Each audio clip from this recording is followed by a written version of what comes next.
فیہا فاکہۃ، اس زمین میں پھل ہے. کتنے پھل ہے؟ اللہ کی نعمتوں کا احصاء اللہ کے سوا کوئی نہیں کر سکتا.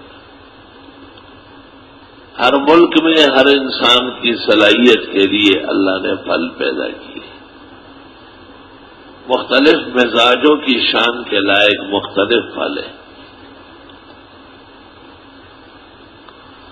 پھلوں کا ذکر پہلے کرتے ہیں، کہتے ہیں یہ صحت کے لیے 100% مفید ہے.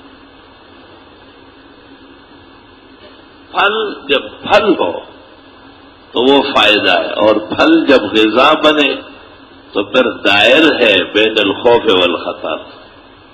اتنی کھجوریں کھانا کہ پھر آپ روٹی نہ کھائیں، اتنا آم کھانا کہ آپ پھر کھانا نہ کھائیں، تربوز ہی تربوز کھانا تو اس کا گیس بھی آپ کو برداشت کرنا پڑے گا، ہوائی جہاز بننا پڑے گا. اتنی بڑی ٹینکی پھر آپ کی ہو جس میں وہ تربوز کا گیس آ جائے. پھل پھل کے طور پر ہو، چکھنے کے معنی میں ہو، ذائقے کے لیے ہو، خوش رنگی کے لیے